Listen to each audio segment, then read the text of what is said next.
श्रीमद्भगवद गीता अध्याय 5 श्लोक 15 संबंध।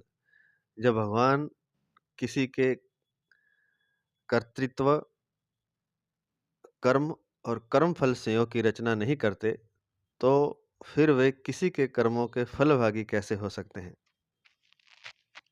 इस बात को आगे के श्लोक में स्पष्ट करते हैं। नादत्ते कस्यचित् पापं न चैव सुकृतं विभुः अज्ञानेनावृतं ज्ञानं तेन मुह्यन्ति जन्तवः। सर्वव्यापी परमात्मा न किसी के पाप कर्म को और न शुभ कर्म को ही ग्रहण करता है, किंतु अज्ञान से ज्ञान ढका हुआ है, उसी से सब जीव मोहित हो रहे हैं। व्याख्या करने जा रहे हैं।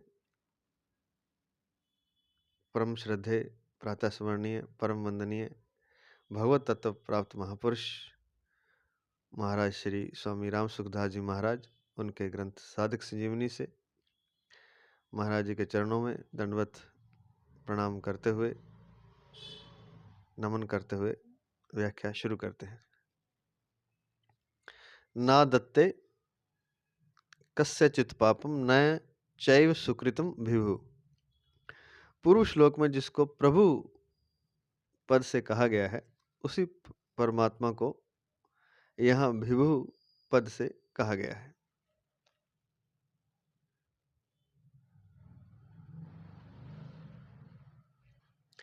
कर्म फल का भागी होना दो प्रकार से होता है।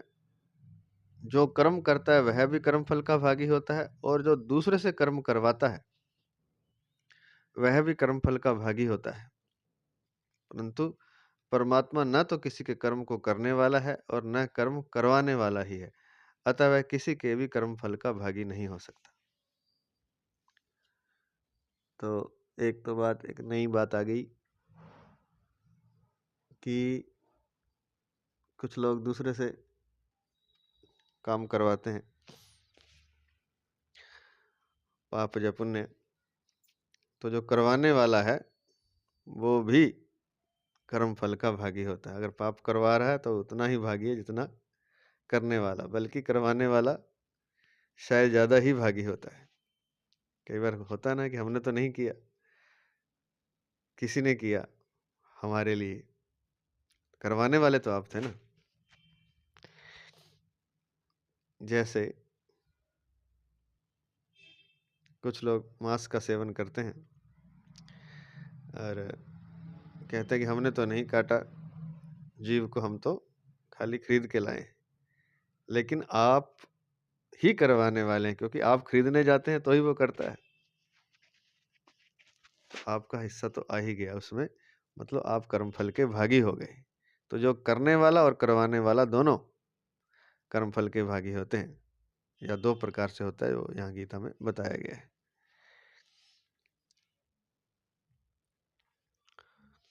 लेकिन जो परमात्मा है, न तो किसी के कर्म को करने वाला है न करवाने वाला, अतः वह किसी के कर्म का फल भागी नहीं हो सकता।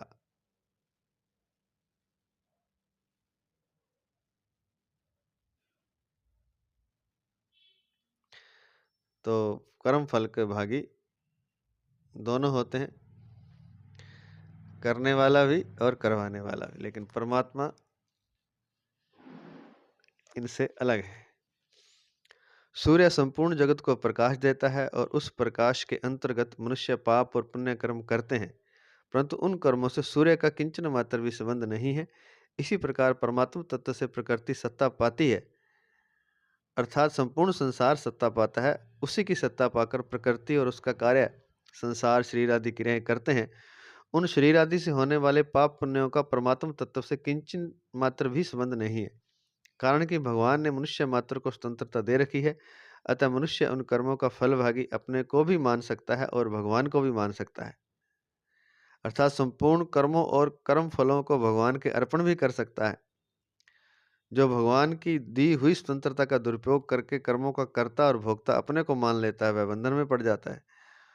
उसके कर्म और कर्मफल को भगवान ग्रहण नहीं करते, परंतु जो मनुष्य उस स्वतंत्रता का सदुपयोग करके कर्म और कर्मफल भगवान के अर्पण कर देता है, वह मुक्त हो जाता है। उसके कर्म और कर्मफल को भगवान ग्रहण करते हैं।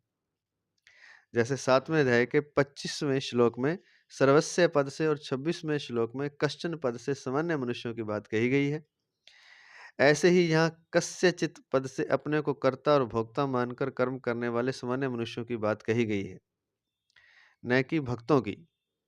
कारण कि भावग्राही होने से भगवान भक्तों के द्वारा अर्पण किए हुए पत्र पुष्प आदि पदार्थों को और संपूर्ण कर्मों को ग्रहण करते हैं। गीता 9वें अध्याय का 26वां 27वां श्लोक। तो एक तो बात यह है कि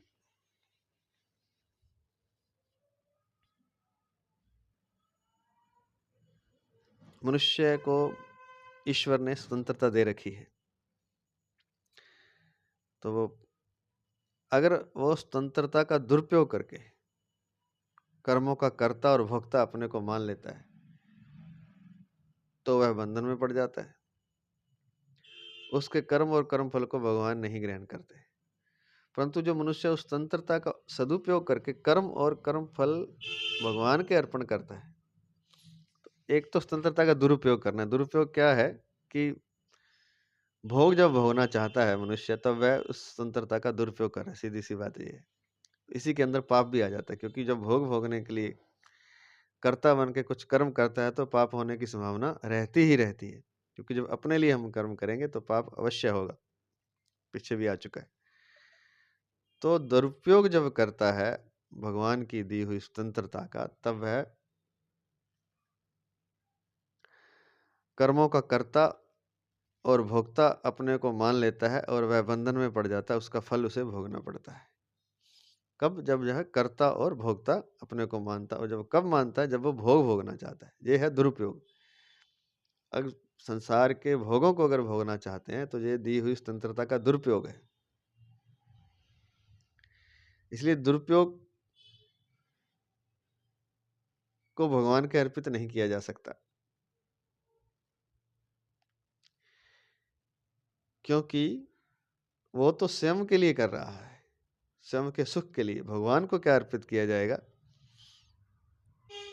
परंतु जो मनुष्य उस स्वतंत्रता का सदुपयोग करके कर्म और कर्मफल भगवान के अर्पण करता है, वह मुक्त हो जाता है। उसके कर्म और कर्मफल को भगवान ग्रहण करते हैं। और स्वतंत्रता का सदुपयोग क्या है कि जो भी शास्त्र उचित है, पुण्य आदि सेवा आदि, उसको वो भगवान के समर्पित कर देता है। पुण्यों का भी फल स्वयं नहीं लेना चाहता। तो वह है सदुपयोग। तो जब वह भगवान के अर्पण कर देता है, तो मुक्त हो जाता है।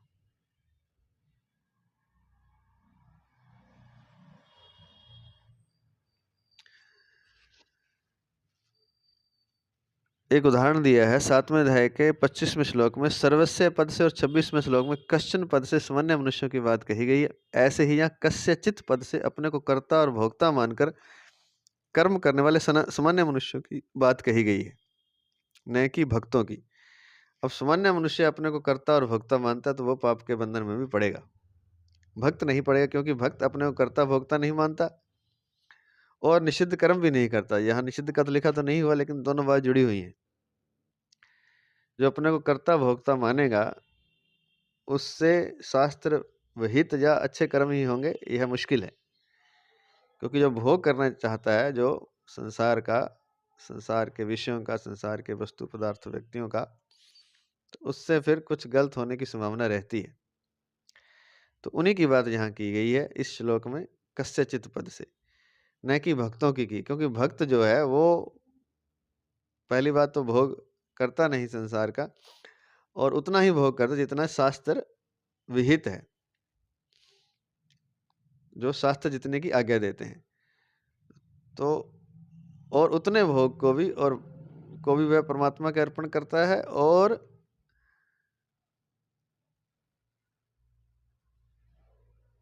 शेष जो पुण्य बचता है, बाकी जो समय है उसका, वो भी परमात्मा को, बाकी जो कर्म है, समय है, जो भी है, वो भी परमात्मा को अर्पण करता है।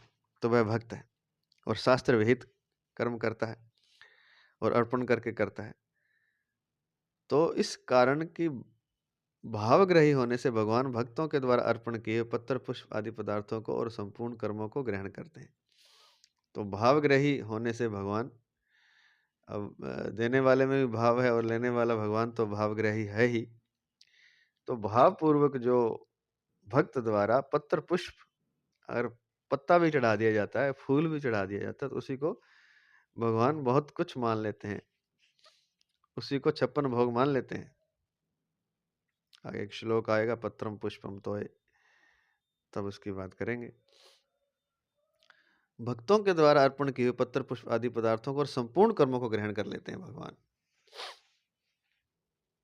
गीता 9वें अध्याय का 26वां 27वां श्लोक।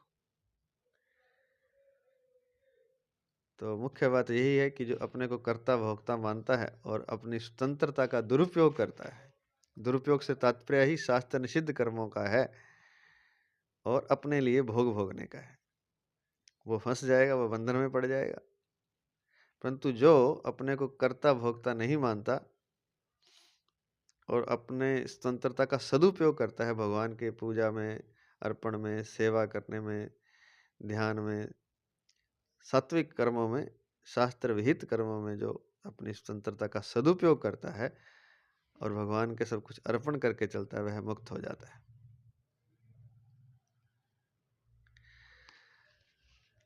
अगला पद है, अज्ञानेन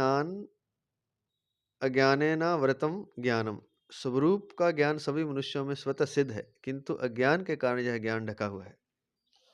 जो हमारा होना है, जो हमारा स्वरूप है, जो हम परमात्मा के अंश हैं, यह स्वतः सिद्ध है, ये सब मनुष्य में है ज्ञान, लेकिन वह ढका हुआ है अज्ञान के कारण। बस वो जो ढका हुआ है उसको अनावृत करना है। स्वरूप तो स्वतः सिद्ध है, क्योंकि जीव की रचना ही स्वरूप के कारण होती है, और स्वरूप ना हो तो जीव की रचना कहाँ होगी, आधार ही स्वरूप है। तो स्वरूप तो सभी मनुष्यों में, स्वरूप का ज्ञान सभी मनुष्यों में स्वतः सिद्ध है, किंतु अज्ञान के द्वारा वह ज्ञान ढका हुआ है। उस अज्ञान के कारण जीव मूढ़ता को प्राप्त हो रहे हैं। अपने को कर्मों का कर्ता मानना मूढ़ता है। तो सबसे बड़ी मूर्खता क्या है, मूढ़ता क्या है, कि मैं करने वाला हूं। ये समझ में आ जाए कि मैं करने वाला नहीं हूं, तो अज्ञान समाप्त हो जाएगा। गीता 3 अध्याय का 27वां श्लोक, कि कर्ता मानना अपने को मूढ़ता है। भगवान के द्वारा मनुष्य मात्र को विवेक दिया हुआ है, जिसके द्वारा इस मूढ़ता का नाश किया जा सकता है। और इसका नाश कैसे होगा? विवेक द्वारा। जब वो अच्छी तरह देख लेगा, समझ लेगा, अनुभव कर लेगा कि कर्ता मैं नहीं हूं, वास्तव में नहीं हूं, लेकिन अज्ञान के कारण हमें दिखाई नहीं दे रहा। इसलिए इस अध्याय के 8वें श्लोक में कहा गया है कि सांख्य योगी कभी भी अपने को किसी कर्म का कर्ता ना माने। और 13वें श्लोक में कहा गया है कि संपूर्ण कर्मों के कर्तापन को विवेकपूर्ण मन से छोड़ दे। हमने 13वां श्लोक अभी किया था।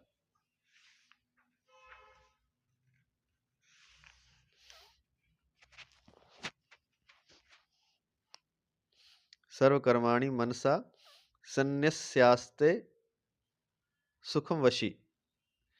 जिसकी इंद्रियां और मन वश में है, ऐसा देहधारी पुरुष 9 द्वारों वाले शरीर रूपी पुर में संपूर्ण कर्मों का विवेक पूर्वक मन से त्याग करके निस्संदेह न करता हुआ और न करवाता हुआ सुखपूर्वक अपने स्वरूप में स्थित रहता है। सर्वकर्माणि मनसा संन्यास्ते सुखम वशी। सब कर्मों को विवेक पूर्वक मन से त्याग करके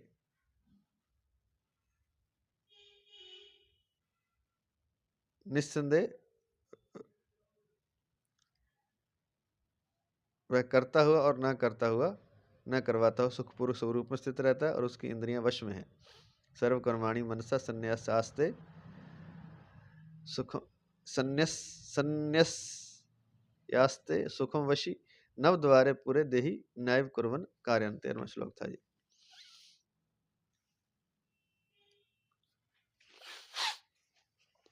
कि संपूर्ण कर्मों के कर्तापन को विवेकपूर्ण मन से छोड़ दे, अपने को किसी कर्म का कर्ता न माने।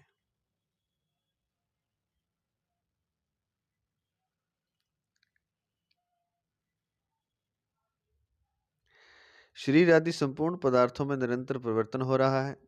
स्वरूप में कभी कोई परिवर्तन नहीं होता।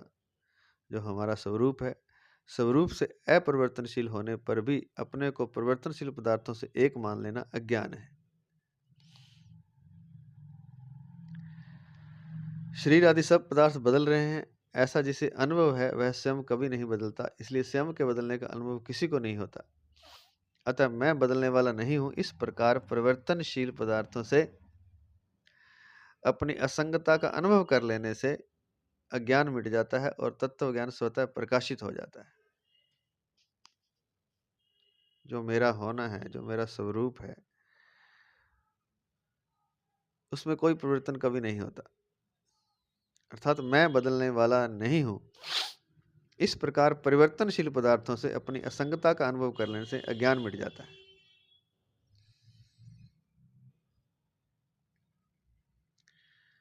मैं बदलने वाला नहीं हूं और पदार्थ सारे बदलने वाले हैं। शरीर, इंद्रियां, मन, बुद्धि, पदार्थ, धन, जमीन, सब वस्तु, व्यक्ति, पदार्थ सब बदलने वाला है। तो उसे अपनी असंगता का अनुभव हो जाता है जब वो ये अनुभव कर लेता है कि मैं बदलने वाला नहीं हूं और संसार के पदार्थ बदलने वाले हैं। और जब असंगता का अनुभव हो जाता है तो अज्ञान मिट जाता है, क्योंकि अज्ञान के द्वारा ही ज्ञान ढका हुआ है। अज्ञान मिट जाता है और तत्व ज्ञान स्वतः प्रकाशित हो जाता है। कारण कि प्रकृति के कार्य से अपना संबंध मानते रहने से ही तत्व ज्ञान ढका रहता है। वो ढक्कन क्यों लगा हुआ है ज्ञान पर? प्रकृति और प्रकृति के कार्य से अपना संबंध मानते रहने से ही तत्व ज्ञान ढका रहता है।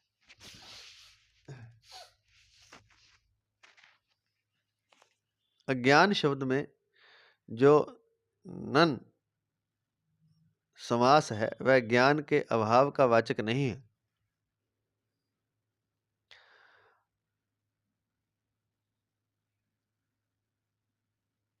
प्रत्युत अल्प ज्ञान और अधूरे ज्ञान का वाचक है।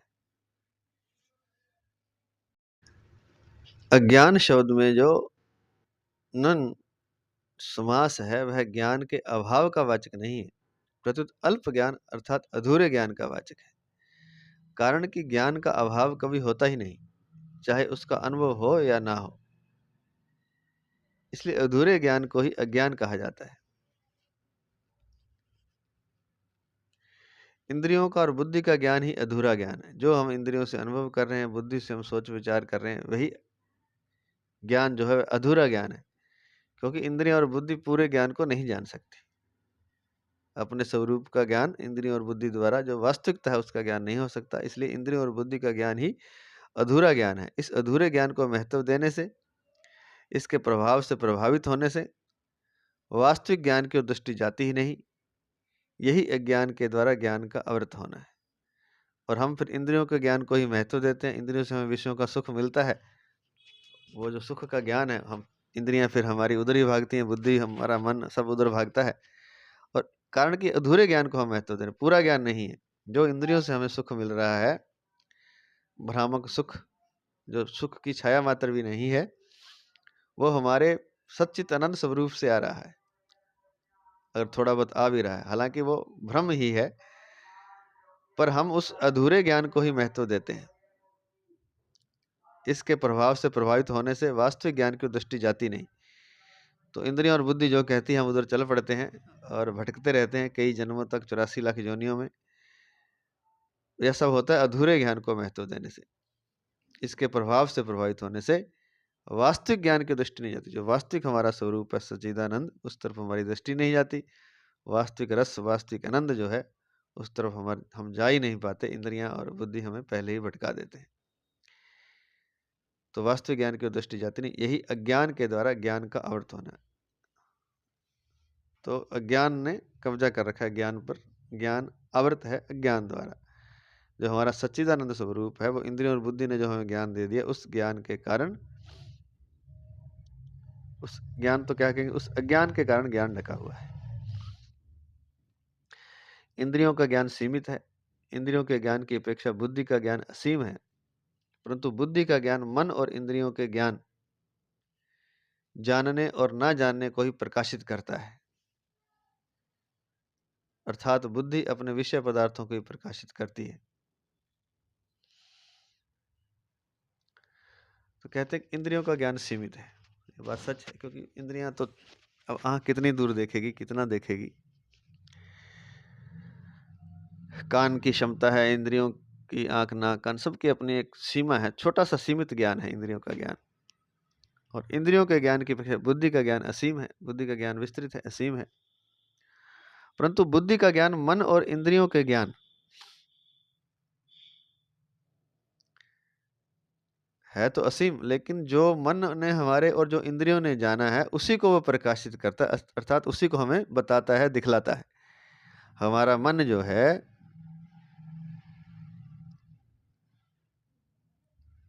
हमारी बुद्धि जो है, वो हमारे मन और इंद्रियों के ज्ञान, जो उन्होंने जाना और जो नहीं जाना, को ही प्रकाशित करता है। अर्थात बुद्धि अपने विषय पदार्थों को ही प्रकाशित करती है। बुद्धि अपने विषय पदार्थों को ही प्रकाशित करती है, मन और इंद्रियों के। और मन और इंद्रियों के पदार्थ क्या हैं? विषय ही हैं। तो बुद्धि अपने विषय पदार्थों को ही प्रकाशित करती है। बुद्धि जिस प्रकृति का कार्य है और जिस बुद्धि का कारण प्रकृति है, उस प्रकृति को बुद्धि प्रकाशित नहीं करती। तो जिस प्रकृति के कारण बुद्धि कार्य करती है और जिस बुद्धि का कारण प्रकृति है, उस प्रकृति को बुद्धि प्रकाशित नहीं करती। बुद्धि जब प्रकृति को भी प्रकाशित नहीं कर सकती, तब प्रकृति से अतीत जो चेतन तत्व है उसे कैसे प्रकाशित कर सकती है? इसलिए बुद्धि का ज्ञान अधूरा ज्ञान है। जिस प्रकृति का कार्य बुद्धि करती है, जिस प्रकृति से बुद्धि बनी है, जिस बुद्धि का कारण प्रकृति था, जिससे निर्मित हुई है, जिससे पैदा हुई है, उस प्रकृति को भी बुद्धि प्रकाशित नहीं कर सकती। और जब प्रकृति को ही प्रकाशित नहीं कर सकती, तो उससे अतीत जो हमारा चेतन स्वरूप है, चेतन तत्व है, तब प्रकृति से अतीत जो चेतन तत्व है उसे कैसे प्रकाशित कर सकती है? इसलिए बुद्धि का ज्ञान अधूरा ज्ञान है। अगला पद है तेन मुह्यंति जंतवः। भगवान ने जंतवः पद देकर मानव मनुष्यों की ताड़ना की है कि जो मनुष्य अपने विवेक को महत्व नहीं देते, वे वास्तव में जंतु अर्थात पशु ही हैं। आया ना? अज्ञानेनावृतम ज्ञानम तेन मुह्यंति जंतवः। तेन मुह्यंति जंतवः पद, जंतवः पद जंतु अर्थात पशु के लिए आया है। कौन पशु है? जो अपने विवेक का उपयोग नहीं करता। सुन रहे हो क्या भाई? अपने विवेक के द्वारा उसे देखना है कि क्या सही है और क्या गलत है। सही गलत से ऊपर उठ करके विवेक द्वारा ये जानना है कि क्या मेरा होना है, मेरा स्वरूप क्या है, और मैं कहाँ संबंध मैंने स्थापित कर लिया है गलत जगह, या विवेक ही तय करेगा। तो विवेक को जगा करके अपने पशुता से मुक्त होना है। जो बंधन, पशु से मतलब होता है जो पाश में बंधा हुआ है, जो पशु पाश जुड़े हुए हैं, ताकि पशु बंधन में होता है, लेकिन मनुष्य भी बंधन में ही है जब तक वह विवेक का उपयोग नहीं करता। इसलिए भगवान ने एक तरह से जंतवा पद देकर मनुष्यों की ताड़ना ही की है। उन्होंने एक तरह से पशु ही बताया है। कौन पशु है? जो अपने विवेक का प्रयोग नहीं करता, क्योंकि विवेक का प्रयोग करने से ही वह पशुता से मुक्त होता है। जैसे पशु रस्से से, खूंटे से बंधा रहता है, ऐसे ही मनुष्य संसार, प्रकृति, पदार्थ, क्रिया, वस्तु, व्यक्ति आदि से बंधा रहता है, या कहें संसार के राग द्वेष से बंधा रहता है, या कहें विषय सुख में बंधा रहता है। तो जब वो ज्ञान का प्रयोग करेगा, विवेक का प्रयोग करेगा, तब वह मुक्त होता है। तब उसे पता चलता है कि मैं स्वयं ही सच्चिदानंद स्वरूप हूँ, सत्यचित आनंद हूँ। मुझे बाहर से आनंद की, चैतन्यता की, सत्य की आवश्यकता ही नहीं। यह जब विवेक जागृत हो जाता है, तब वह पशुपन से मुक्त होता है। इसलिए यहाँ जंतु पद देकर एक तरह से ताड़ना की है मनुष्यों की, कि वे पशु के समान ही हैं।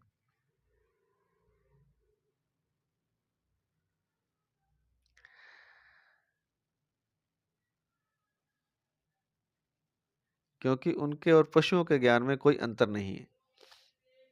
एक लिख के दिया है नीचे, आहार निद्रा भय मैथुनानि सामानि समानि चैतानि नृणाम पशूनाम। आहार निद्रा भय मैथुनानि समानि चैतानि नृणाम पशूनाम। ज्ञानम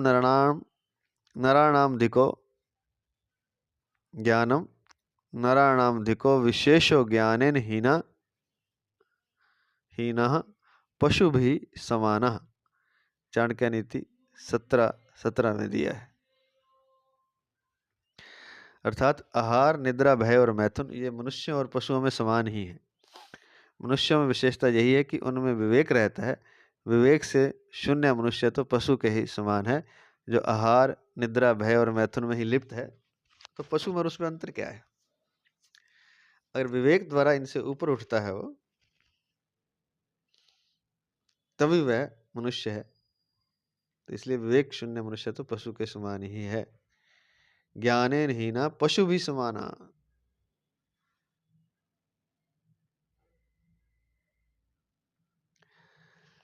तो ये बात है।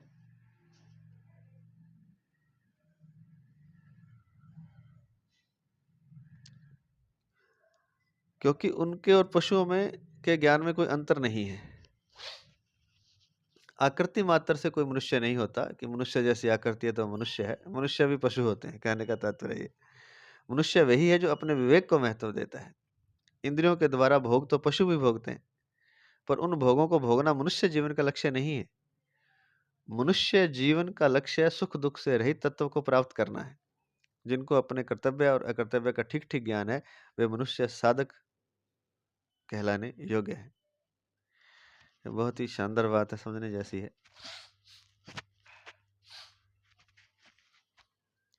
कि एक तो हमारी आकृति अगर अलग है पशुओं से, तो हम अलग नहीं होंगे।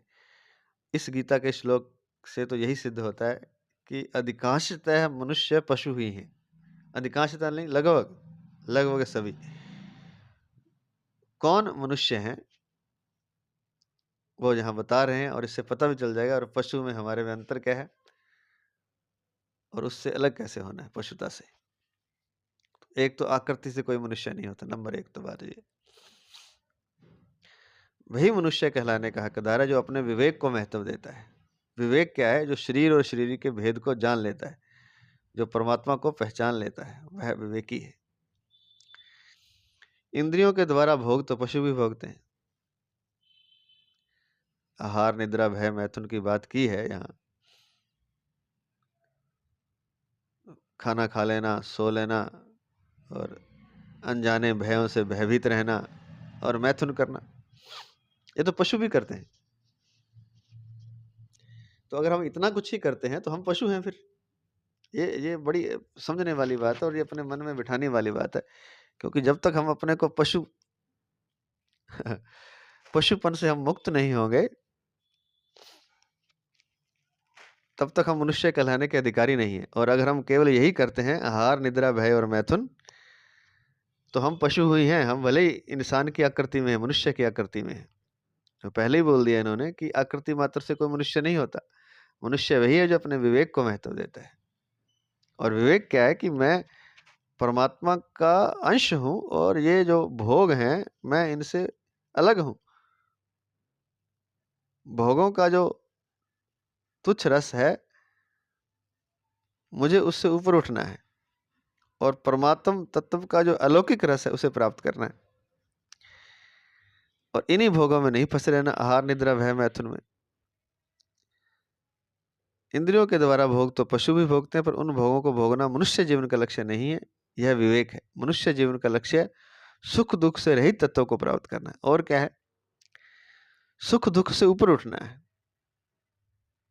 अगर हम कोई घटना घटती है तो उससे सुख की घटना घटती सुखी हो रहे हैं और दुख की घट रही है तो दुखी हो रहे हैं, तो इसका मतलब हम अभी विवेक जगह नहीं, हम बह रहे हैं। हम परिस्थितियों में बहते जा रहे हैं।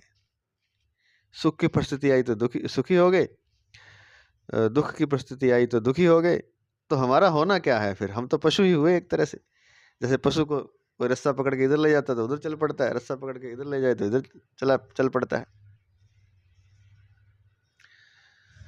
तो मनुष्य का विवेक तभी जागृत है माना जाएगा जब वो सुख दुख से रहित हो जाते। बाहर की परिस्थिति कैसे भी आए, अगर सुख दुख से रहित है तभी तो मनुष्य है ना, नहीं तो पशु है वो। मनुष्य जीवन का लक्ष्य सुख दुख से रहित तत्व को प्राप्त करना है,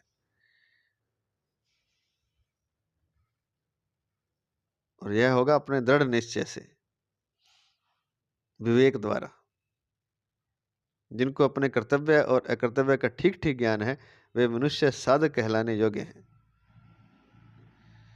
जिन्हें पता है कि क्या सही है क्या गलत है, अपना कर्तव्य और अकर्तव्य का ठीक ठीक ज्ञान है और उस पर चलते हैं, वही मनुष्य, या कहें मनुष्य साधक कहलाने, वही साधक हैं, नहीं तो निरे पशु ही समझो। अपने को कर्मों का कर्ता मान लेना तथा कर्म फल में हेतु बनकर सुखी दुखी होना ही अज्ञान से मोहित होना है। एक तो अपने को कर्ता मान लेना, यह भी अज्ञान है, क्योंकि करने वाला तो परमात्मा है।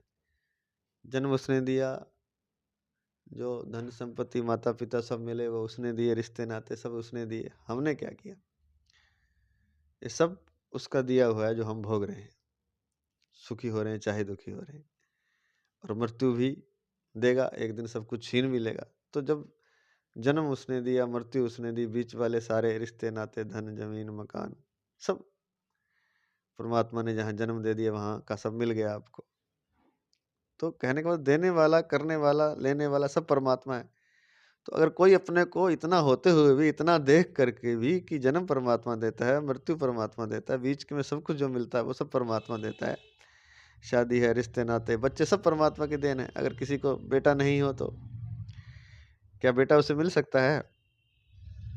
कितने भी कोशिश करे, अगर परमात्मा नहीं देना चाहता तो नहीं मिल सकता। ऐसे ही बाकी चीजें भी हैं। एक रिक्शे वाला बेचारा रिक्शा ही चलाता है, वो करोड़पति नहीं बन सकता, सोचता तो होगा, नहीं बन सकता। क्यों? क्योंकि परमात्मा ने जैसा दिया है। तो सब कुछ देने वाला, कहने का तात्पर्य यह है कि परमात्मा है, क्योंकि जन्म उसने दिया, मृत्यु उसने दी, तो बीच वाला सब भी उसका ही है। वो हम अपने को मान ले कि मैंने किया, मैंने ऐसी पढ़ाई की थी तो मैं ऐसा अफसर बन गया था, मैंने ऐसा कुछ किया था, अपनी बुद्धिमत्ता, तो मैंने ये बिजनेस कर लिया था, आज मैं इतने पैसे कमा रहा हूँ। ये सब परमात्मा का दिया हुआ है, क्योंकि जिस बुद्धि से आपने किया वो भी उसकी दी हुई, और जिस वातावरण में आपको पैदा किया वो उसका दिया हुआ है। अगर वातावरण में उसमें ना पैदा करता तो क्या कर लेते? रिक्शे वाला जैसे रिक्शा चला रहा तो वो क्या कर लेगा, अगर उसकी परिस्थितियां ऐसी ना हो, अच्छी ना हो तो। कोई भी व्यक्ति है, रिक्शे का एक उदाहरण है, कोई भी व्यक्ति है जिसकी परिस्थितियों ने उसको फंसा रखा है, वो चाहे तो भी नहीं कुछ कर सकता। तो सब कुछ देने वाला परमात्मा है। अपने को कर्ता मान लेना ये बड़ी भारी भूल है। तो एक तो ये अज्ञान है, ये पशुता है अपने को कर्ता मानना एक तरह से। और कर्म फल में हेतु बनकर सुखी दुखी होना, ये अज्ञान से मोहित होना है।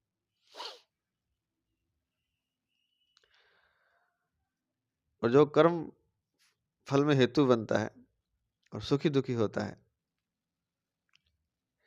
क्योंकि मैं तो सच्चिदानंद हूं, मैं सुख दुख से ऊपर हूं, ये ज्ञान है। तो सुखी दुखी होना ही अज्ञान से मोहित होना है। पाप पुण्य हमें करने पड़ते हैं, इनसे हम कैसे छूट सकते हैं? सुखी दुखी होना हमारे कर्मों का फल है, इनसे हम अतीत कैसे हो सकते हैं? इस प्रकार की धारणा बना लेना ही अज्ञान से मोहित होना है। अपने आप को बांध लेना है, अपने आप को पशुता में बांध लेना है। क्योंकि धारणा क्या है? धारणा एक बंधन है। नेगेटिव धारणा एक बंधन है। हाँ, पॉजिटिव धारणा भी होती है, सकारात्मक, जिससे परमात्मा की प्राप्ति भी होती है। लेकिन इस तरह की धारणा जो लिखा है कि पाप पुण्य तो हमें करने ही पड़ेंगे, इससे हम कैसे छूट सकते हैं? सुखी दुखी होना तो हमारे कर्मों का फल, इनसे हम अतीत कैसे हो सकते हैं? कर्मों का फल हो सकता है, सुख और दुख कर्मों के फल से आए, लेकिन सुखी दुखी होना यह हमारे वश में है। सुख दुख आना ये तो कर्मों का फल है, लेकिन उस सुख से सुखी होना, उस दुखी से दुख से दुखी होना, ये हमारे वश में। हम चाहें तो इनकार कर दें। क्षण भर की तो बात है। मन को ही तो मजबूत बनाना है, दृढ़ निश्चय ही तो करना है। मैं सुख में सुखी नहीं होता, मैं दुख में नहीं होता दुखी, वास्तव में नहीं होता मैं, तो फिर कैसे दुखी कर लेगा कोई दुख? ये धारणा ही तो है। और ये धारणा ही अज्ञान है। इस प्रकार की धारणा बना लेना ही अज्ञान से मोहित होना है। जीव स्वरूप से अकर्ता तथा सुख दुख से रहित है। क्योंकि वास्तविक जो बात है वो ये है कि जीव अपने स्वरूप से अकर्ता है, वो कुछ करने वाला नहीं है। करने वाला मतलब करता नहीं है। करता तो प्रकृति है, परमात्मा है। जीव स्वरूप से अकर्ता है, परमात्मा भी अकर्ता है। प्रकृति परमात्मा की बनाई हुई माया या कह लें प्रकृति या गुण ही गुणों में बरतते हैं, वही सब कुछ करवा रहे हैं। उसके पीछे परमात्मा, लेकिन परमात्मा भी अकर्ता है। ऐसे ही जीव भी स्वरूप से अकर्ता है। परमात्मा सब कुछ बनाकर भी अकर्ता है। पीछे श्लोक आ चुका है, क्यों अकर्ता है ये बता चुके हैं। क्योंकि वो अपने कर्ता नहीं मानता, फल में हेतु नहीं बनता और उसे फल चाहिए नहीं, इसलिए परमात्मा अकर्ता है। और जीव भी स्वरूप से अकर्ता तथा सुख दुख से रहित है। और सुख दुख उसको व्यापते ही नहीं है, उसको छूते ही नहीं है। हम जबरदस्ती सुख दुख में घुसते हैं। तो जीव स्वरूप से अकर्ता है तथा सुख दुख से रहित है। केवल अपनी मूर्खता के कारण वह कर्ता बन जाता है और कर्म फल के साथ संबंध जोड़कर सुखी दुखी होता है। कर्म फल के साथ संबंध जोड़कर सुखी दुखी होता है। जो फल मिलता है, अगर उसके अनुकूल है तो वो सुखी होता है, और उसके प्रतिकूल मिलता है दुखी होता है। क्योंकि उस फल से उसने संबंध जोड़ लिया। उस फल से संबंध ना हो तो ना तो सुखी होएगा ना दुखी होएगा। इस मूढ़ता अर्थात अज्ञान को ही यहाँ तेन पद से कहा गया है। इस मूढ़ता से अज्ञानी मनुष्य सुखी दुखी हो रहे हैं, इस बात को यहाँ तेन मुह्यंती जंतवा पदों से कहा गया है। उसी से सब जीव मोहित हो रहे हैं। तेन, उसी से, किससे? अभी बता दिया कि कर्म फल के साथ संबंध जोड़ता है जब, तो यह मूढ़ता है, यह अज्ञान है। सुख की परिस्थिति के साथ सुखी होना, दुख की परिस्थिति के साथ दुखी होना, यह अज्ञान है।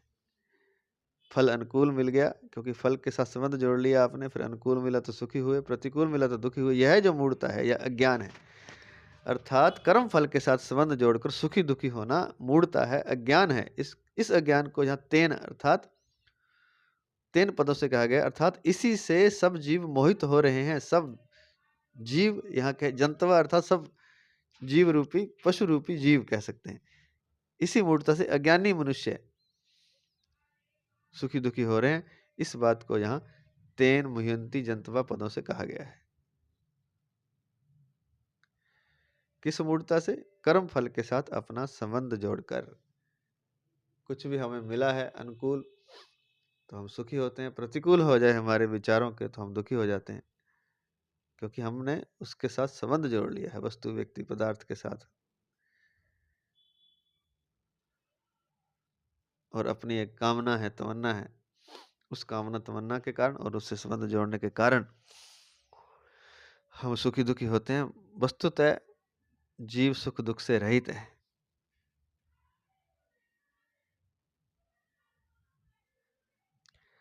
कर्म फल के साथ संबंध जोड़कर सुखी दुखी होते हैं। इस मूढ़ता से अज्ञानी मनुष्य सुखी दुखी हो रहे हैं। इस बात को यहाँ तेन मुह्यंती जंतवा पदों से कहा गया है। परिशिष्ट भाव।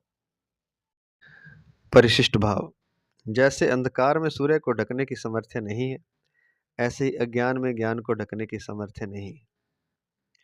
अस्वाभाविक को स्वाभाविक मान लिया, यही अज्ञान है जिससे मनुष्य मोहित हो जाता है। अतः अज्ञान के द्वारा ज्ञान को ढकने की बात केवल मूढ़तावश की गई मान्यता है, वास्तविकता नहीं है। मनुष्य चाहे तो अपने विवेक को महत्व देकर इस मूढ़ता को मिटा सकता है। गीता 5वें अध्याय का 16वां श्लोक, अगला श्लोक। इन 4 लाइनों में सारी बात आ गई। ये सार आ गया है वैसे तो, और इस बात को हम समझते नहीं, बस यही अज्ञान है। एक तो सबसे बड़ा उदाहरण तो ये है कि जो अंधकार है, क्या वह सूर्य को ढक सकता है? या कहें कि बादल सूर्य को ढक सकते हैं? जैसे अंधकार सूर्य को नहीं ढक सकता, ऐसे ही अज्ञान ज्ञान को नहीं ढक सकता। हमने अस्वाभाविक को स्वाभाविक मान लिया है, यही अज्ञान है जिससे मनुष्य मोहित हो जाता है। जो हमें दिखाई दे रहा है, दुख सुख जो भी है, वह स्वाभाविक नहीं, अस्वाभाविक है, और उसको हमने स्वाभाविक मान लिया, वास्तविक मान लिया है। यह मान्यता है, वास्तविकता नहीं है। वास्तविकता तो परमात्मा है, वास्तविकता तो सच्चित आनंद होना है। सच्चिदानंद हमारा स्वरूप वास्तविकता है। तो ये जो मान्यता है हो गई है अवास्तविकता की, अस्वाभाविकता की, जिस अस्वाभाविकता को हमने स्वाभाविक मान लिया है और अवास्तविकता को वास्तविक मान लिया, यही अज्ञान है जिससे मनुष्य मोहित हो जाता है। अतः अज्ञान के द्वारा ज्ञान को ढकने की बात केवल मूर्तावश की गई मान्यता, ये मान रखा है हमने, वास्तव में है नहीं। वस्तुतः तो ज्ञान ही ज्ञान है, सच्चिदानंद स्वरूप है और दुख है ही नहीं। ना दुख है ना सुख है, एक अलग ही आनंद की अवस्था है। अतः अज्ञान के द्वारा ज्ञान को ढकने की बात केवल मूर्तावश मानी गई मान्यता है। और इस मूर्ता को हम कोई साधना करने की आवश्यकता नहीं है, कोई अभ्यास करने की आवश्यकता नहीं है। इस मूर्ता को हम अपने विवेक से मिटा सकते हैं। अगले श्लोक में विस्तार से आएगा, गीता 5वें अध्याय का 16वां श्लोक। तो कहने का तात्पर्य यह है कि जो हमने झूठी मान्यता बना ली है, जिस अस्वाभाविकता को हम स्वाभाविकता समझ बैठे हैं, जिस अवास्तविकता को हम वास्तविकता मान बैठे हैं, उससे हमें अपने विवेक द्वारा हटा देना है। उसे हमें अपने विवेक द्वारा इस मूढ़ता को हटा देना है। यह जो मूढ़ता है, यह जो अज्ञान है, यही मोहित, इसी से मनुष्य मोहित हो रहा है। अज्ञान क्या है कि झूठ को हमने सच मान लिया है, असत्य को सत्य मान लिया, अस्वाभाविक को स्वाभाविक मान लिया, अवास्तविकता को वास्तविकता मान लिया। जैसे अंधकार सूर्य को नहीं ढक सकता, या मान लीजिए आंखें बंद हो तो क्या सूर्य समाप्त हो जाता है? हमारी आंखें बंद, विवेक रूपी आंख हम जैसे ही खुल जाएगी, और उसको खोलने के लिए कोई एक निश्चय की आवश्यकता है, कोई साधना की आवश्यकता नहीं है कि अभ्यास करेंगे कई सालों तक तब आंख खुलेगी। बस विवेक को जागृत करें, दृढ़ निश्चय करें और आंख खुल जाएगी, अंधकार समाप्त हो जाएगा। सूर्य ही सूर्य है, ज्ञान ही ज्ञान है, सच्चिदानंद है हमारा स्वरूप। लेकिन अज्ञानवश, मूढ़तावश हम मोहित हो गए हैं। वास्तव में ज्ञान नहीं ढकता, प्रत्युत बुद्धि ही ढकती है। अब एक बात और सूक्ष्म विवेचन कर रहे हैं कि ज्ञान को कोई ढक नहीं सकता, बुद्धि ही ढकती है। परंतु मनुष्य को ज्ञान ढका हुआ दिखता है, इसलिए यहां अवृत पद शब्द दिया है। यही बात तीसरे अध्याय के 39वें श्लोक में भी आवृतम ज्ञान में तेन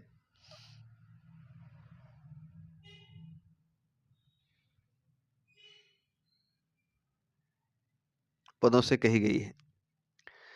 अज्ञान अभाव रूप है, उसकी सत्ता नहीं है।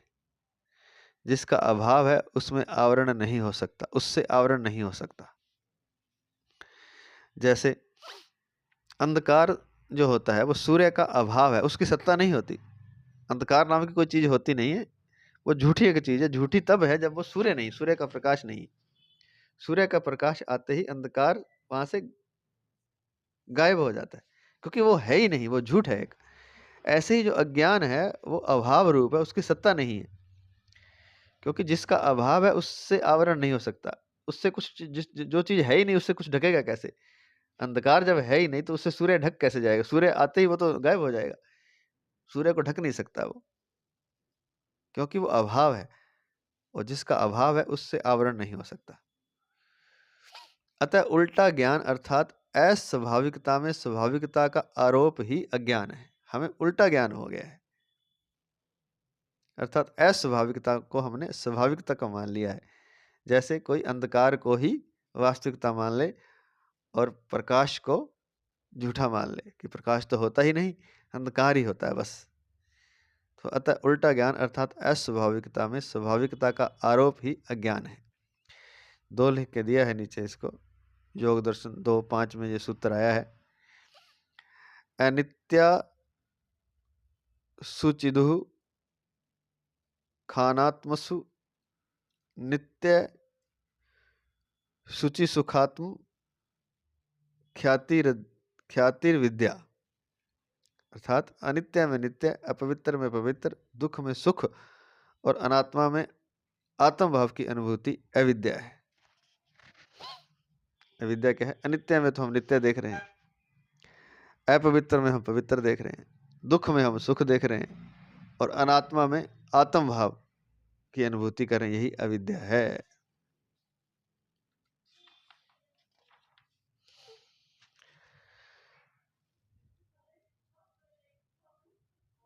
जो संसार अनित्य है, जो निरंतर बदल रहा है, उसको हम नित्य मानकर उससे प्रेम कर रहे हैं और सुखी दुखी हो रहे हैं।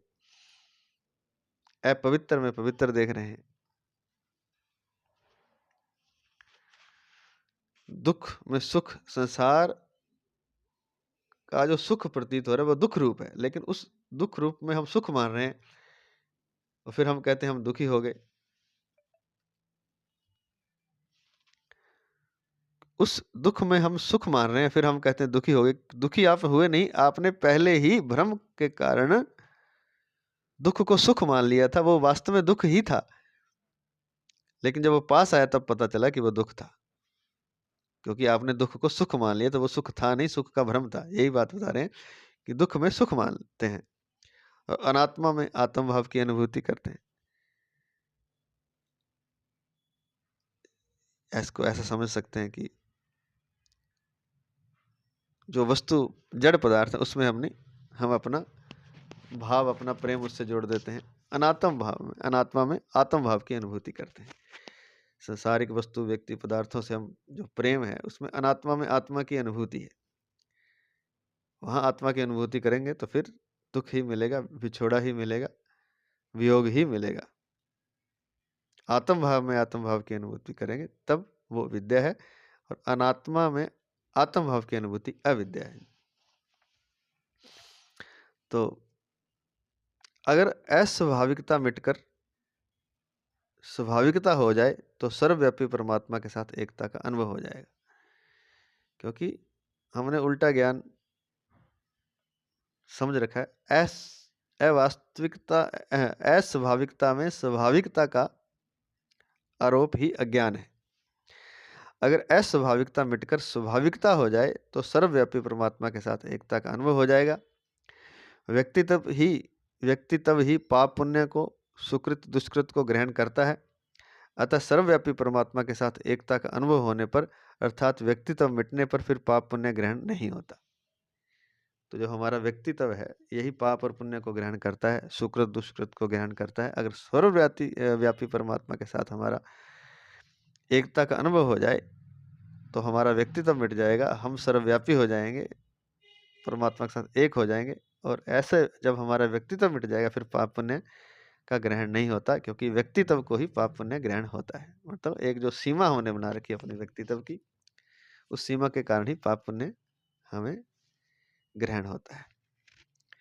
अज्ञान अर्थात उल्टे ज्ञान, अस्वाभाविक में स्वाभाविक बुद्धि के कारण मनुष्य जंतु हो जाता है, अर्थात पशु बन जाता है। तो मनुष्य, लेकिन वो पशु जैसा हो जाता है। इसलिए यहां पद आया है तेन मुह्यंती जंतवा, अर्थात वह पशु की तरह व्यवहार करता है, या कहें कि वह मोहित हो रहा है पशु की तरह। हालांकि जब श्लोक में ऊपर जब अर्थ किया तब वहां ये लिखा हुआ है तेन जंतवा मुह्यंती, उसी से सब जीव मोहित हो रहे। जीव कहा है जंतवा को, लेकिन जीव कहने की बजाय ये जंतु जो शब्द पशु की तरह हो जाता है, जंतु हो जाता है मनुष्य। तेन किस कारण से? मोहियंती, मोह के कारण मोहित हो रहा है, अज्ञान के कारण, उसके कारण मनुष्य पशु हो जाता है। तेन मोहियंती जंतवा, जंतु बन जाता है। इस तरह जड़ से संबंध मानने के कारण जीव जगत अर्थात जड़ हो जाता है। जहां, क्योंकि है तो हम चेतन, लेकिन जड़ के साथ संबंध मान लिए तो हम भी जड़ हो गए। जीव जड़ हो जाता है। गीता 7वें अध्याय का 13वां श्लोक। जो हमसे घुला मिला हुआ है उस परमात्मा को तो अपने से अलग मान लिया, और जो हमसे अलग है उस शरीर को अपने से घुला मिला मान लिया। यह अज्ञान है। यही है अवास्तविकता को वास्तविकता मान लेना, और यही है अस्वाभाविक को स्वाभाविक मान लेना। फिर से सुन लें। जो हमसे घुला मिला हुआ है परमात्मा, उसको तो हमने अपने से अलग मान लिया। जो हमसे अलग है शरीर, पीछे श्लोक में आया था कि शरीर बहुत दूर है, जैसे धरती और सूर्य है, इतना दूर दूर है शरीर हमसे, लेकिन उसको हमने उसको हमने घुला मिला मान लिया। यही अज्ञान है, यही है अवास्तविकता को वास्तविक मान लेना, यही है अस्वाभाविकता को स्वाभाविक मान लेना।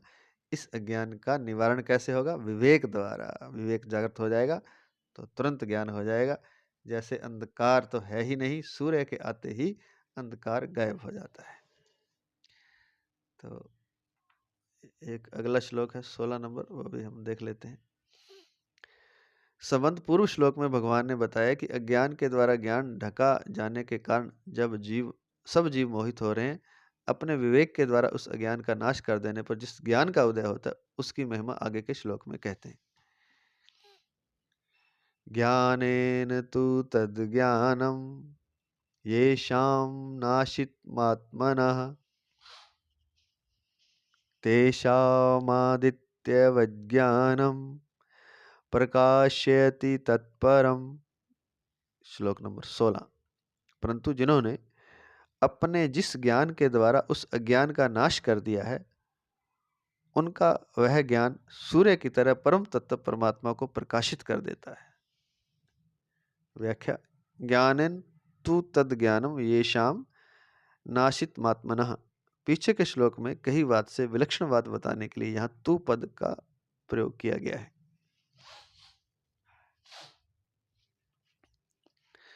पीछे के श्लोक में जिसको अज्ञानेन पद से कहा था, उसी को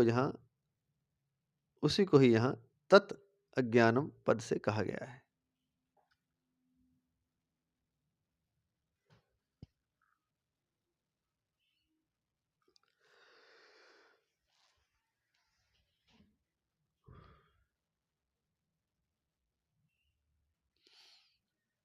अपनी सत्ता को और शरीर को अलग अलग मानना ज्ञान है और एक मानना अज्ञान है। बस यही है, यही सांख्य योग पहले भी बताया था।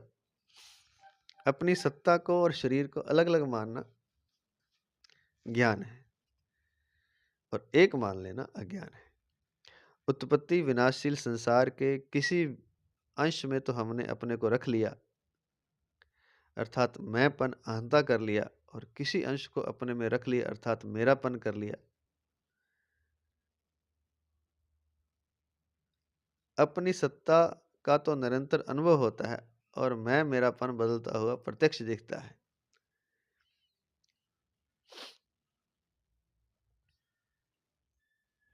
तो कहते हैं कि उत्पत्ति विनाशशील संसार के किसी अंश में तो हमने, किसी एरिया में, किसी क्षेत्र में, किसी अंश में हमने अपने को रख लिया, अर्थात मैंपन अहंता कर लिया कि मैं ये हूं, और किसी अंश को अपने में रख लिया तो किसी अंश में तो हम समा गए जो कि अहंकार बन गया।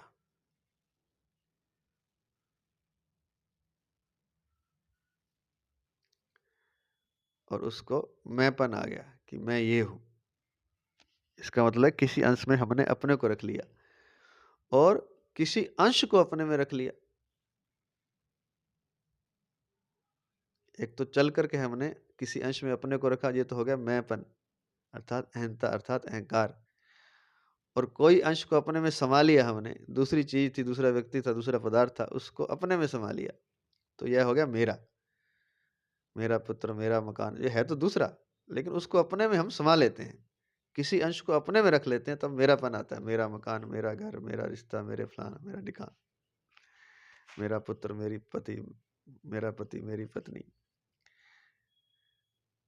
तो उत्पत्ति विनाश, वो सब कुछ है और उत्पत्ति होने वाला और विनाशशील जो भी है, धन जमीन है, चाहे मकान है, चाहे रिश्ता है, कोई पुत्र है, माता है, पिता है, भाई है, बहन है, पति है, पत्नी है, जिसको हमने अपने में रख लिया है और उसको मेरा बना लिया अर्थात ममता कर ली है, और किसी अंश में हम समा गए हैं। ये हमारे एक तरह से भ्रम ही है। ये यही है संबंध बना लेना, यही है भ्रम, यही है अवास्तविकता को वास्तविक बना लेना।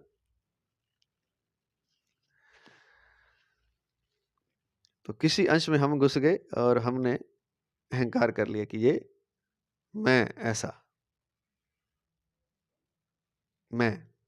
मैंपन।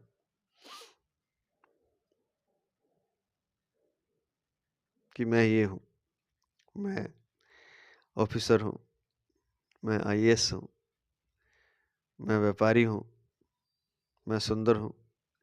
किसी अंश में तो हमने अपने को रख लिया, हम उसके अंदर घुस गए।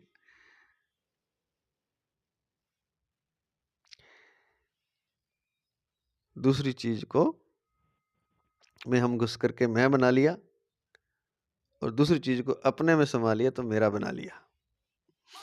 तो ये बात है। मैं बच्चा हूँ, मैं बालक हूँ, मैं जवान हूँ, जो भी मैं अपने को मानते हैं, ये है किसी अंश में हमने अपने को रख लिया और किसी अंश को अपने में रख लिया तो वो मेरा हो गया, मेरा बेटा, मेरा मकान। हाँ, अपनी सत्ता का तो निरंतर अनुभव होता है और मैं मेरापन बदलता हुआ प्रत्यक्ष दिखता है।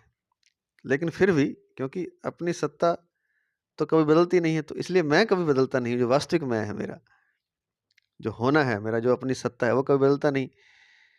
लेकिन जो मैं मेरापन हमने माना हुआ है वो बदलता दिखाई देता है। क्योंकि मैं कभी बालक था, जैसे पहले मैं बालक था और खिलौने आदि मेरे थे।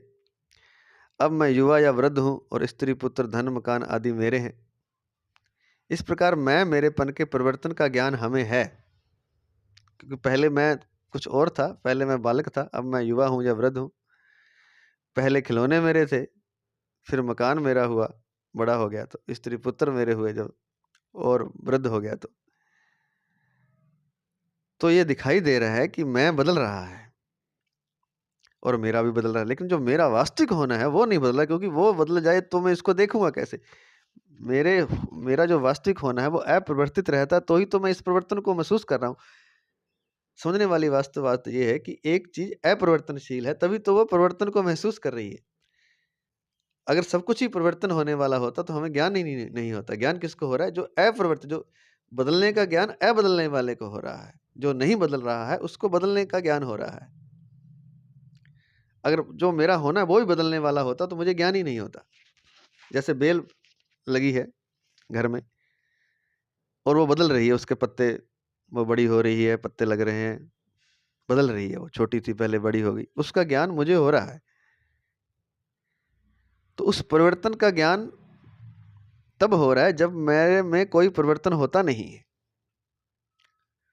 अगर मुझ में भी परिवर्तन होता तो मैं भी बेल ही हो जाता और बेल के परिवर्तन का ज्ञान मुझे नहीं होता। इसको और अच्छी तरह समझें कि मैं पहले बालक था, इसका ज्ञान किसे? मुझे है ना, क्योंकि मैं नहीं बदला हूं, मैं वैसा ही हूं भीतर से।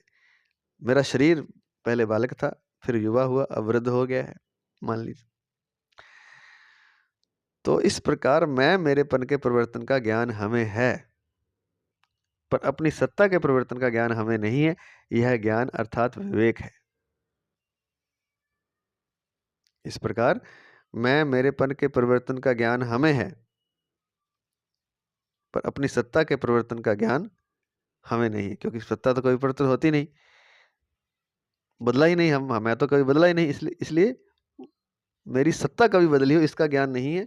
और मैं और मेरापन तो बदलता रहता है, इसका ज्ञान मुझे है। तो यही ज्ञान विवेक है। क्या? कि जो बदल रहा है उससे बदलते हुए जान लेना, जान रहा हूं, और जो नहीं बदलता उसको नहीं बदलते हुए जानना ही ज्ञान है, यही विवेक है।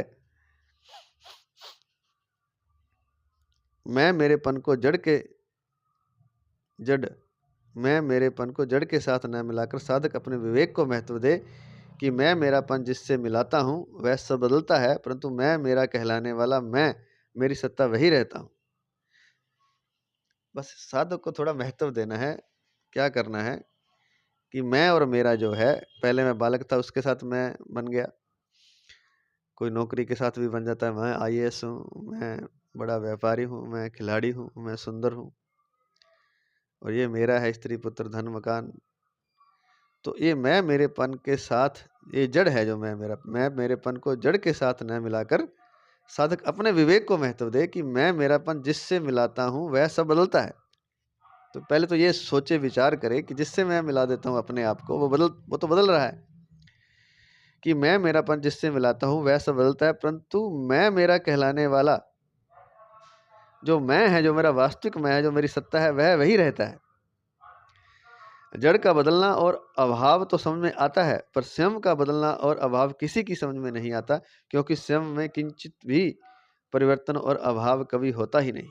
संसार में तो अभाव हो सकता है, ये कमी है, ये कमी है, वो कमी है, हर जगह कमी रहेगी, क्योंकि वो पहले से अभाव है वहां पर। लेकिन स्वयं में कभी अभाव नहीं है, इसलिए अंदर हमारे पूर्णता ही है। तो जड़ का बदलना और अभाव तो समझ में आता है, पर स्वयं का बदलना और अभाव किसी के समझ में नहीं आता, क्योंकि स्वयं में किंचित भी परिवर्तन और अभाव कभी होता ही नहीं। स्वयं में किंचित भी परिवर्तन और अभाव कभी होता ही नहीं। इस विवेक के द्वारा मैं मेरेपन का त्याग कर दें कि शरीर मैं नहीं और बदलने वाली वस्तु मेरी नहीं। ये दो बातें कर दें, शरीर मैं नहीं और बदलने वाली वस्तु मेरी नहीं। यही विवेक के द्वारा अज्ञान का नाश करना है। फिर से सुन लें। जड़ का बदलना और अभाव तो समझ में आता है। संसार की जो वस्तुएं सारी जड़ है, चाहे वो शरीर है, चाहे वो इंद्रिय है, मन है, बुद्धि है, सब जड़ है। ये बदलता है। जड़ का बदलना और अभाव, उसमें अभाव है, क्योंकि तभी तो वो और कुछ पाने के लिए चलता है। ये सबको समझ में आता है, पर स्वयं का बदलना और अभाव किसी की समझ में नहीं आता। स्वयं का बदलना कभी बदलता नहीं है स्वयं, और ना इसमें अभाव है। ये समझ में नहीं आया अभी हमें। अगर ये समझ में आ जाए, क्योंकि स्वयं में किंचित भी परिवर्तन और अभाव कभी होता ही नहीं। ये समझ में इसलिए भी नहीं आता क्योंकि स्वयं में कभी किंचित भी परिवर्तन और अभाव कभी होता ही नहीं। ये अगर विवेक जागृत हो जाए कि मैं जो स्वयं मेरा होना है वो किंचित भी परिवर्तन और उसमें अभाव कभी होता ही नहीं, इस विवेक के द्वारा मैं मेरेपन का त्याग कर दे। इस विवेक के द्वारा कि मैं कभी बदलता नहीं, उसमें कभी अभाव नहीं है, तो जो मैंने जिससे संबंध बना रखा है मैं और मेरे का, उससे त्याग कर दे। किससे संबंध बना रखा है? शरीर मैं नहीं, इसका त्याग कर दे। अर्थात ये बात दृढ़ कर ले विवेक द्वारा, और बदलने वाली वस्तु मेरी नहीं। जो स्त्री, पुत्र, धन, मकान, ये वस्तु बदलने वाली जो है मेरी नहीं है। ये दो बातें हो जाएं, यही विवेक के द्वारा अज्ञान का नाश करना है। इसी को कहेंगे विवेक के द्वारा अज्ञान का नाश। ये विवेक जागृत हो, साधना की आवश्यकता नहीं है, बार बार बता रहे हैं। साधना, इसी की साधना भले ही कर ले कोई कि धीरे धीरे विवेक को जगाए, हो सकता है अचानक से ना जागे एकदम से, तो धीरे धीरे अभ्यास के द्वारा कि मैं शरीर नहीं हूँ, इसको अनुभव करे, खाली अभ्यास नहीं करना इसको। और अगर दृढ़ता से पूरा अनुभव हो जाए तो तुरंत ही ज्ञान प्राप्त हो जाएगा। तो इस विवेक के द्वारा मैं मेरेपन का त्याग कर दे कि शरीर मैं नहीं और बदलने वाली वस्तु मेरी नहीं, यही विवेक के द्वारा अज्ञान का नाश करना है। परिवर्तनशील के साथ अपरिवर्तनशील का संबंध अज्ञान से, अर्थात विवेक को महत्व न देने से।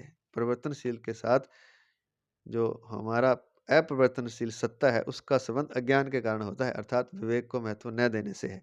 जिसने विवेक को जागृत करके परिवर्तनशील मैं मेरेपन के संबंध का विच्छेद कर लिया,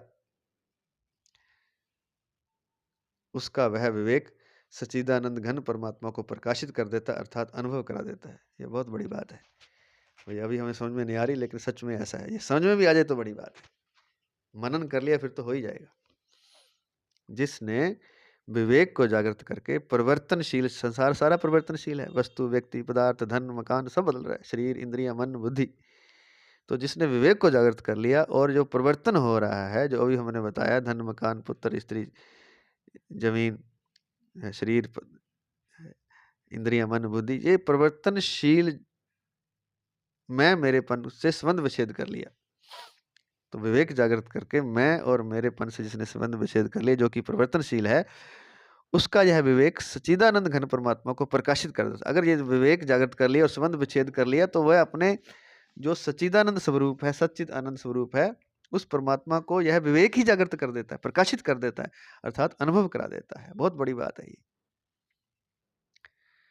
परिवर्तनशील मैं मेरे पर से अगर अपने विवेक द्वारा हम संबंध विच्छेद कर लें, तो यह जो संबंध विच्छेद होगा तो फिर कहीं तो जुड़ेगा ये संबंध, तो ये सच्चिदानंद घन परमात्मा से जुड़ जाएगा, अर्थात उसका यह विवेक सच्चिदानंद घन परमात्मा को प्रकाशित कर देता है, अर्थात अनुभव करा देता है। जो हमारा सच्चिदानंद स्वरूप है, जो हमारी सत्ता है, जो हमारा होना है। और सच्चिदानंद ही नहीं कहा, सच्चिदानंद घन, क्योंकि सत्य चित आनंद का घनीभूत रूप है वो। पहले भी बता चुके हैं, घनीभूत। जैसे रुई की बड़ी गांठ को घनीभूत करके एक छोटा गट्ठर बना देते हैं, छोटी गांठ बना देते हैं। रुई के बड़े ढेर को, रुई के बड़े ढेर को कंप्रेस्ड करके छोटी गांठ बना देते हैं, घन हो जाता है वो।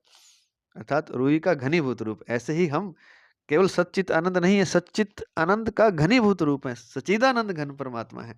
और ये कब होगा? जब मैं मेरेपन के संबंध का विच्छेद हम अपने विवेक द्वारा कर लेंगे, परिवर्तनशील जगत से अपना संबंध हटा लेंगे। तब यही विवेक, जिस विवेक से हमने संबंध हटाया है, वह विवेक सच्चिदानंद घन परमात्मा को प्रकाशित कर देता है, अर्थात अनुभव करा देता है।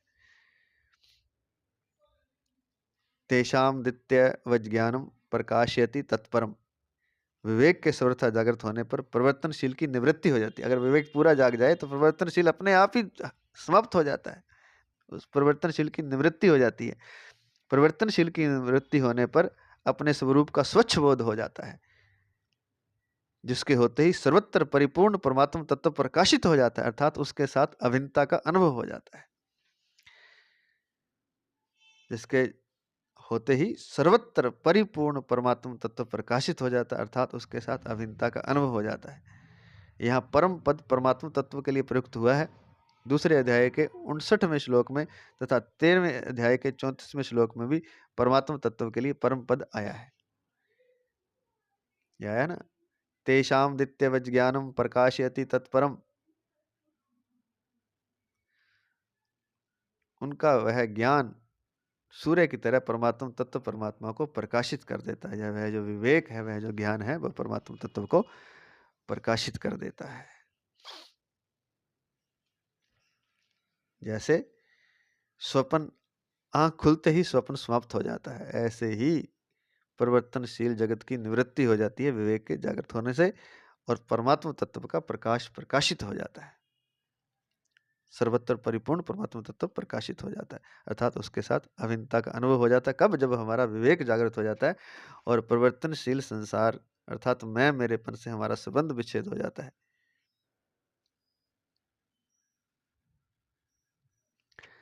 प्रकाशयति पद का तात्पर्य है कि सूर्य का उदय होने पर नई वस्तु का निर्माण नहीं होता, प्रत्युत अंधकार से ढके जाने के कारण जो वस्तु दिखाई नहीं दे रही थी वह दिखने लग जाती। ऐसा तो नहीं है कि सूर्य उदय होता है तो कुछ नई चीजें हमें दिखाई देती, चीजें तो पहले से थी, सूर्य ने बना नहीं दी, बल्कि अंधकार के कारण दिखाई नहीं दे रही थी, अब दिखाई देने लगी। इसी प्रकार परमात्मा तत्व स्वतः सिद्ध है, पर अज्ञान के कारण उसका अनुभव नहीं हो रहा। विवेक के द्वारा अज्ञान मिटते ही उस स्वतः सिद्ध परमात्मा तत्व का अनुभव होने लग जाता है। ये बहुत ही सुंदर उदाहरण है सूर्य वाला। जैसे सुबह अंधेरा था और सूर्य उगने लगा तो हमें घर, मकान, पहाड़, नदियां सब दिखाई देने लगा, लेकिन अंधेरा था तो कुछ दिखाई नहीं दे रहा था।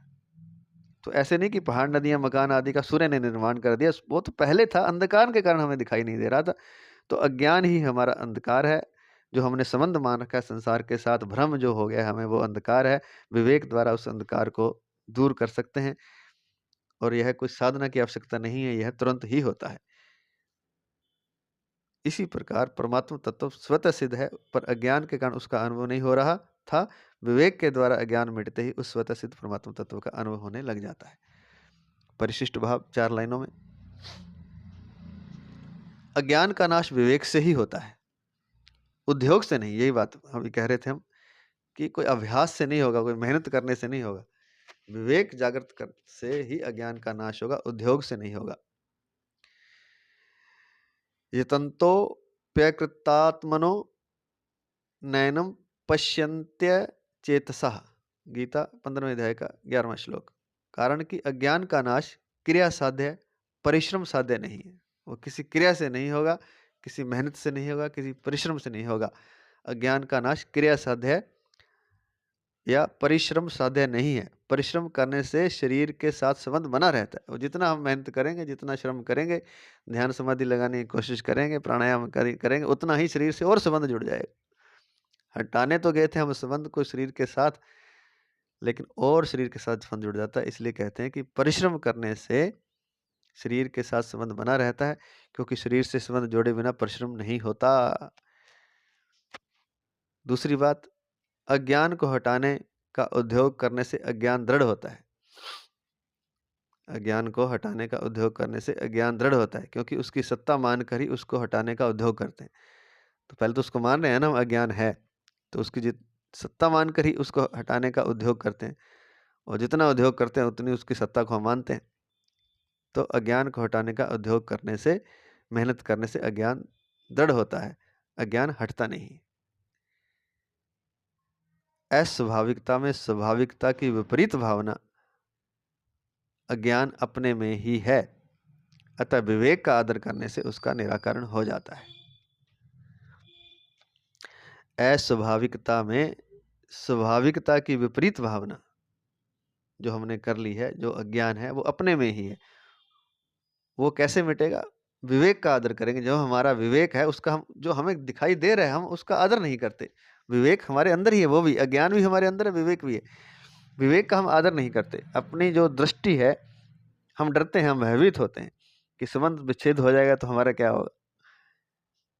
विवेक तो दिखाना चाहता है, पर हम देखना नहीं चाहते। जब हम विवेक का आदर करेंगे तो हमें अस्वाभाविकता में जो स्वाभाविकता दिखाई दे रही है, उसका भ्रम हट जाएगा,